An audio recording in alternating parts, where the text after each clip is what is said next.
masalah faraid ini masalah yang penting, tapi ya, jarang umat Islam mengkajinya.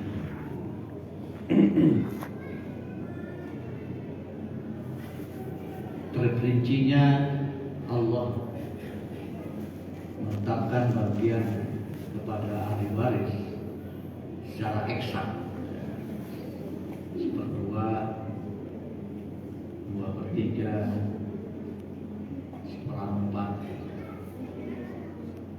1/6, 1/8. Itu menandakan Allah menganggap penting untuk supaya manusia ini tinggal melaksanakan saja tanpa adanya perbedaan. Bahkan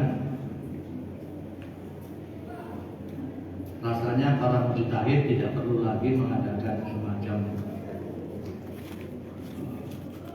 fatwa-fatwa, pendapat-pendapat yang begitu banyak sekali di dalam persoalan faraid, karena sudah terperinci. Dan kemudian terperinci ini menandakan bahwa faraid ini siap pakai sampai hari akhirat, sampai hari kiamat.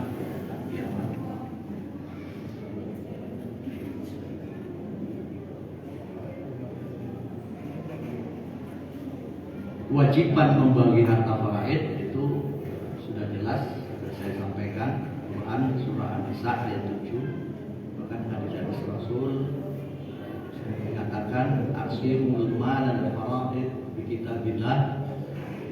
Bagilah harta warisan itu berdasarkan kitab Allah, yaitu Al-Quran.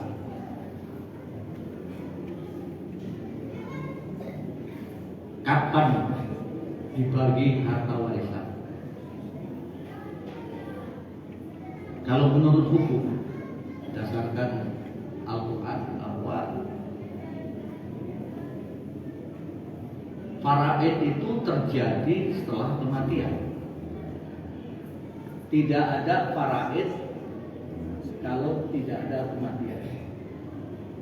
Dimati dulu seseorang yang punya harta, maka disitulah kewajiban faraid untuk dilaksanakan.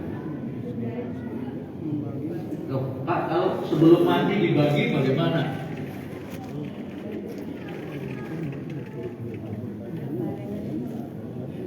Sebelum mati seseorang hartanya dibagi, itu bukan faraid,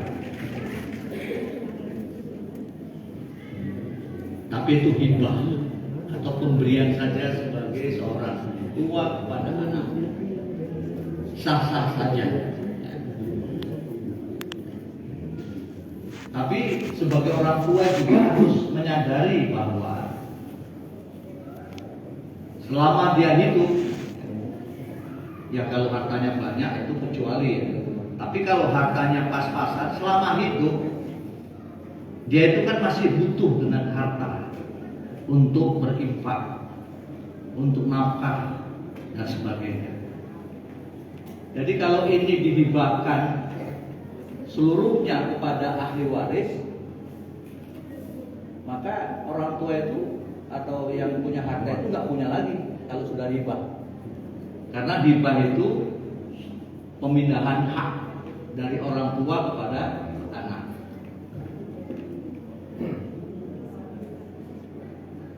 Pernah kasus terjadi sebelum mati dibagi semua harta itu, habis. Dia pun bagi rata. Kebetulan orang Jawa, saya orang Jawa. Sudah habis semua dibagi, orang tua itu nggak punya apa-apa, numpanglah sama anak yang pertama. Ya, namanya orang tua dengan anak itu pola pikirnya sudah beda. Ya. Biasanya nggak tahan lama, timbul persoalan-persoalan. Ya. Maka konflik terjadi, pindah ke anak kedua, pindah ke anak yang ketiga. Terakhirnya semua nggak nyaman orang tua dia pun nyewa. Hartanya sudah habis, sudah balik nama semua. Ini yang tidak maslahah ini. Jadi jangan pula sebagai orang tua keburu membagi harta warisan kepada anak-anaknya, dan dia mengabaikan kepentingan diri sendiri. Terakhir dia merana. Jadi membagi harta sebelum mati, seseorang itu belum mati hartanya sudah dibagi, itu sah-sah saja. Ya kalau banyak tentunya separuh lah dibagi kepada anak-anaknya, separuh untuk dirinya, sehingga dia nanti bisa bebas menggunakan harta itu untuk infak, untuk nafkah, untuk kepentingan dirinya, karena dia masih hidup butuh harta. Memang harta ini penting.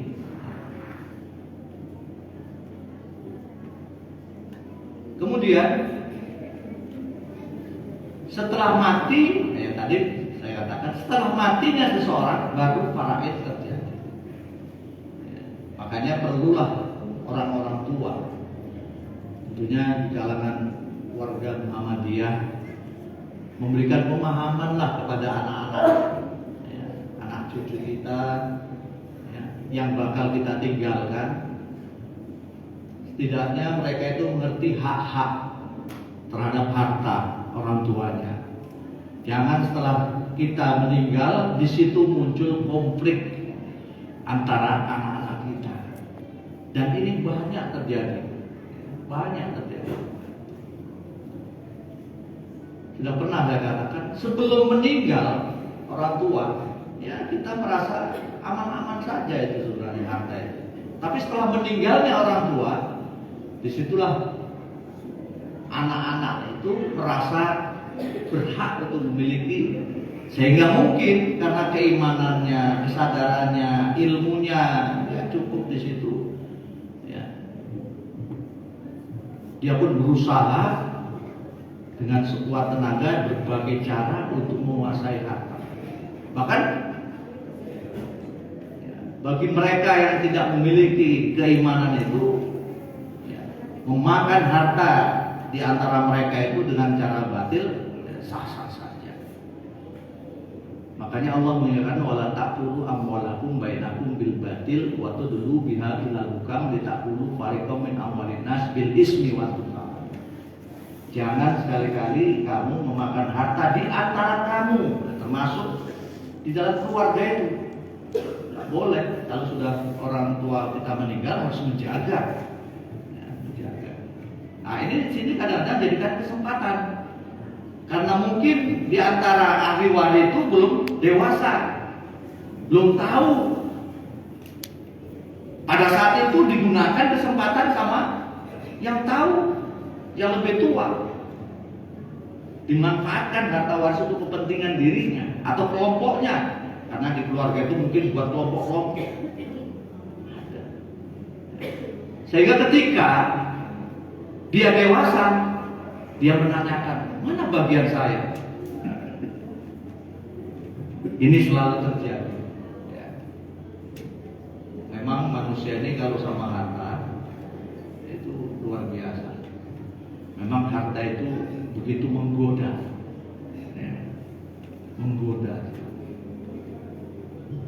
Kalau laki-laki itu enggak apa-apa. Kalau perempuan suka kali sama harta. Laki-laki suka sama perempuan. Jadi kalau cari perempuan hartanya habis segala, semuanya pun nggak masalah, yang penting dapat perempuan. Ini kalau laki-laki. Tapi kalau perempuan, biar calonnya itu tua bangka nggak apa-apa, yang penting berharta. Mungkin kesimpulan ini ada tepat ada enggaknya. Bapak Ibu sekalian. Jadi sekali lagi, ketika meninggal seseorang, disitulah pembagian harta. Jangan ditunda-tunda. Saya pernah memberikan nasihat kepada keluarga yang kematian, supaya karena hartanya banyak, saya takut terjadi persoalan. Semoga setelah ini dibagi. Oh, marah-marah. Ya. Kuburannya aja belum kering. Ya. Kok nunggu kering kuburannya? Ya. Pengalaman saya ketika orang tua saya meninggal itu di malam ketiga saya kumpulkan, saya bagi dengan para sampai sekarang nggak ada persoalan. Ada juga pendapat orang, pendapat itu. Faraid itu kalau komplek katanya, tempatan dari Mesir pula ini, LC. Kalau nggak komplek kan nggak apa-apa, sah-sah saja. Jadi percuma Allah mengatur sedemikian rupa secara terperinci, ya ayat-ayatnya untuk diikuti sebagai udah dan korban. Kalau nggak keadilan yang ditetapkan melalui faraid itu keadilan menurut versi Allah, bukan menurut kita. Memang kalau menurut kita mungkin ya, li zakari mislul hazil unsayain itu nggak cocok.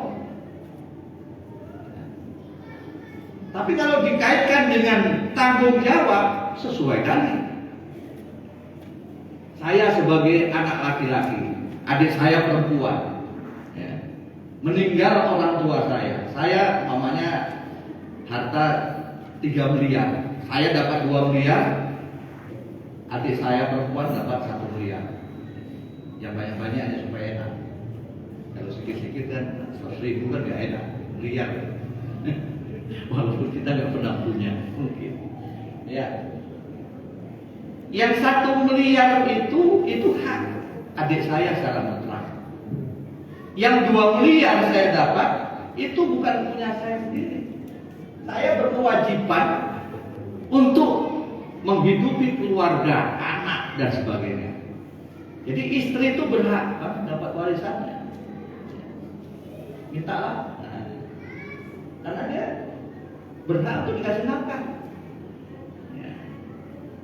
Kalau adik saya mungkin ketika itu pulang, suaminya bilang, "Dek, kan dapat warisan, itu rumah kita bocor ini." Ya. Loh, itu kewajiban abang, bukan kewajiban saya. Rumah itu kewajiban abang. Berarti yang 1 M itu milik pribadi. Boleh sih, boleh kalau mau utang gitu ya. Ngutang kan boleh. Jadi harta yang dimiliki istri, ya, walaupun istri itu nggak boleh kita sembrono. Contoh, kita telah memberikan mahar. Ketika akad nikah maharnya 1 miliar. Setelah nikah punya anak, seolah-olah nggak ada masalah, diambilnya saja itu harta. Nggak boleh. Itu hak mutlak istri. Kalau mau ngambil, permisi dulu dengan utang atau bagaimana. Ya. Nah, makanya mahar itu wajib hukumnya dalam proses pernikahan. Nggak sah nikah tanpa mahar. Walaupun dia nggak masuk dalam rukun nikah, nggak sah. Ya. Walaupun nggak disebutkan dalam akad, utang namanya, ya, wajib dibayar. Jangan sudah diungkapkan dalam akad nikah utang, sudah sampai anaknya 12 nggak dibayar-bayar. Istri saya, nggak bisa itu. Kenapa bu? 12 kepada orang tua saya anaknya 12. Tapi nggak masalah. Semua hidup saya sekarang itu. Ya. Sekarang anak 2, 3 aja pening orang tua. Ya. Bahkan anak yang 1 pun kadang-kadang curhat bolak-balik kepada kita. Anak yang 1, kemana Pak ini Pak? Anakku ini nggak bisa diatur. Ya. Itu karena bapak anak cuma 1. Coba kalau banyak, gampang aturnya. Ya. Maaf ya, yang anak 1 ada temen tiku gitu ya. Dimanjakan, ya. Tapi kalau banyak mana bisa dimanjakan. Nah ini, jadi jangan ditunda-tunda kalau sudah bisa dibagi harta warisannya. Jangan ditunda-tunda, karena harta itu kan sifatnya ada nyusut ya, penyusutan, ya Pak ya. Kita punya mobil sekarang dibeli 3 tahun yang akan datang, tak laku seperti harga yang sekarang. Menyusut. Bahkan karena nggak dibagi tadi, seenaknya saja yang besar-besar abang kita, kakak kita menikmati harta itu tanpa perhitungan. Ya. Tahu-tahu sudah 3 tahun baru dibagi. Yang seharusnya kalau dihitung itu 3 miliar jadi 2 miliar. Kemana yang 1 miliar? Ayo. Kemana yang 1 miliar? Gak tentu arah. Itulah tadi, jangan kamu makan harta kamu dengan cara yang batil. Banyak orang karena hebatnya pengaruh harta tadi, cara batil pun jadi. Bila perlu, ya, diongkosin itu advokat supaya memenangkan perkaranya. Padahal dia tahu bahwa apa yang akan dilakukan itu adalah menyabot harta adik-adiknya. Tapi karena rakusnya kepada harta, dilaksanakan. Waktu dulu biharilah bukan ditakulu fariqam min amwalinas bil ismi, dengan dosa, cara dosa. Wantum ta'lamun, kamu tahu, tapi kamu kerjakan. Ini banyak terjadi, banyak kejadian persoalan-persoalan ini di dalam masyarakat kita.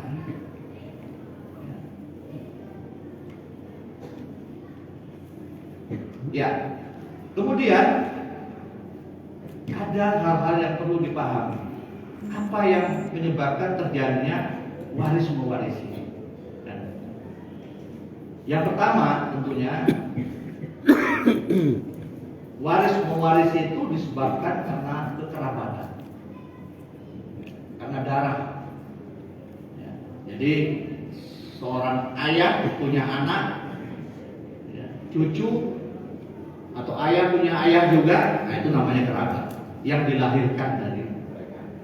Jadi ada sifatnya vertikal, ya, vertikal ke atas, ada yang ke bawah, ada yang horizontal. Nah, itu kalau kerabat. Jadi ayahnya, kakek itu adalah ahli waris. Kemudian anak, cucu, cicit ahli waris.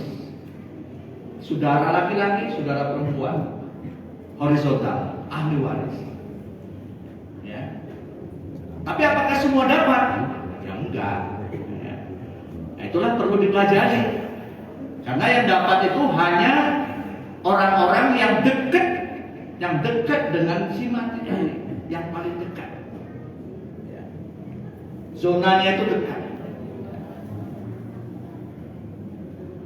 Contoh, semua ahli waris ada, ke atas lengkap, sampai kakek nomor 2 ke atas, sampai cucu cicit ada, saudara semua ada.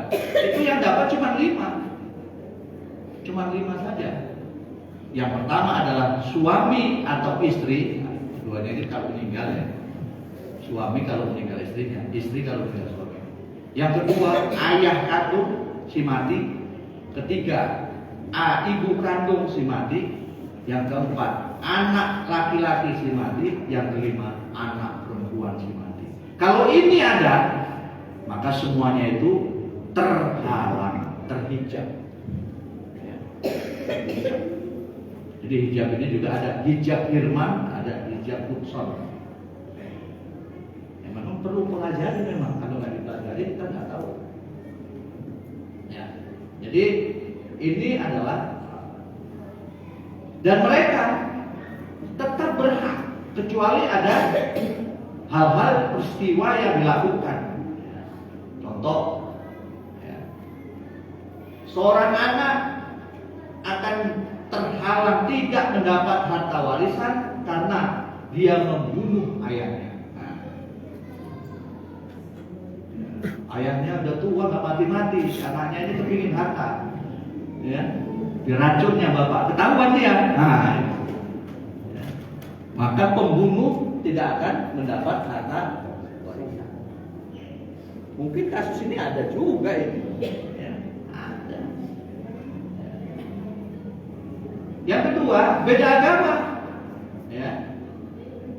Udah kerabat tadi beda agama. Bapaknya atau anaknya murtad. Ya. La yarisul muslimun al kafirah walal kafirun muslimah. Tidak berhak mendapat warisan tidak berhak, ya, mendapat warisan dari orang muslim kepada orang kafir atau sebaliknya. Jadi Jadi kalau ada di antara keluarga kita yang murtad, putus hubungan waris mewarisi. Ya, yang kedua, sebab-sebab mewarisi itu pernikahan, nikah. Jadi nikah itu adalah akad. Nikah itu akad. Ya. Dengan akad itu ada hak kewajiban.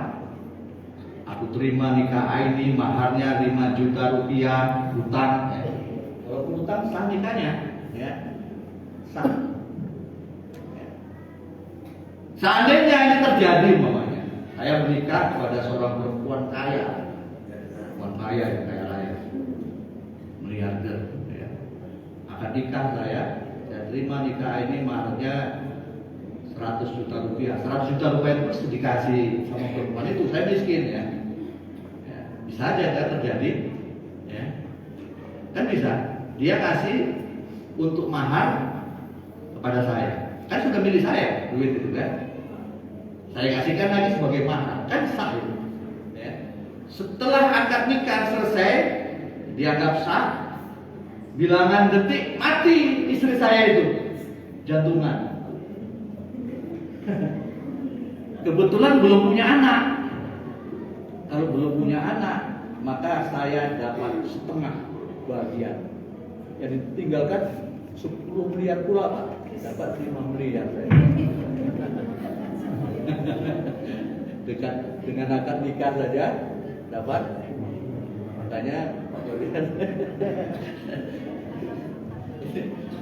bolehkah kita cari perempuan kaya? Boleh saja. Perempuan pun boleh cari laki-laki yang kaya apa? Itu kan usaha. Yang materialis itu nggak gitu. Aku nggak mau kawin kalau nggak sama orang kaya. Itu baru materialis. Tapi kalau aku mau cari calon suamiku yang kaya, silakan. Itu namanya perempuan pintar. Ya, karena rumah tangga tanpa dipupuk dengan harta, kurus itu kan. Kurus, ya. Anaknya tuh lahir nanti nggak bergizi ya. Apa ridho ibu-ibu nikah terus-terusan tapi rumahnya nggak punya, ya kan? Tidurnya pakai kardus, ya. Suruh belanja jalan kaki, terusan, ya. Tapi kalau itu pun diridhoi nggak masalah. Tapi kan tidak sejahtera, ya. Yang namanya samawa itu kan, samawa ini Ibu Rasta yang tahu ini. Disertasinya itu masalah samawa. Apa itu? Ya. Syarat-syaratnya bisa terwujud. Ya. Samawa itu salah satunya dengan harta juga yang mendukung. Bapak dan saudara-saudara sekalian, jadi akad nikah walaupun dia itu ya akad, tapi mempunyai ya apa namanya kekuatan hukum, sehingga dengan itu suami istri ini berhak waris mewarisi. Berhak waris. Bagaimana Pak kalau saya itu nikah siri? Ada juga ini nikah siri. Ya. Muhammadiyah sudah melalui majelis targetnya. Nikah siri itu zalim. Jangan dilakukan. Nikah itu harus terang-terangan. Jangan disembunyikan. Ya. Jangan mau. Anak-anak gadis jangan mau itu sama seperti itu. Ya. Harus diiklankan. Ya. Sehingga hak kita itu ada. Kalau disirikan ya disembunyikan jadinya. Bila perlu diakui oleh hukum positif tadi, supaya kita bisa mengadu ya berdasarkan akta atau fakta hukum bahwa kita telah menikah. Ya. Jadi nikah siri itu tidak ada hak untuk mendapat warisan karena memang dilakukan secara zalim. Yang dirugikan perempuan.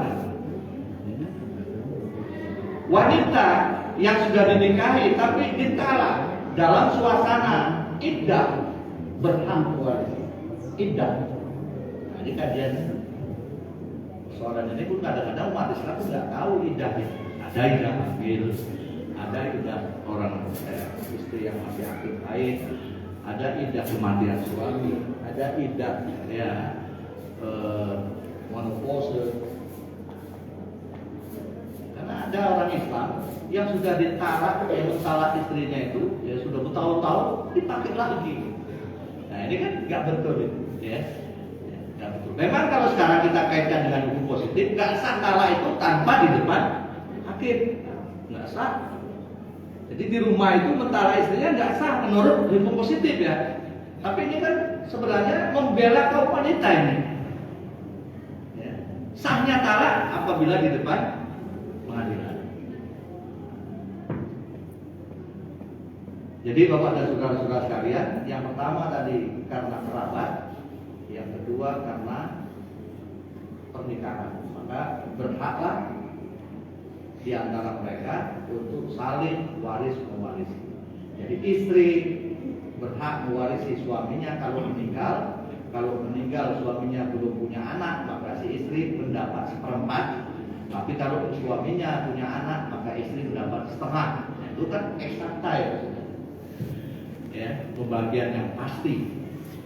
Barangkali ini dulu yang dapat disampaikan. Banyak-banyak pun nanti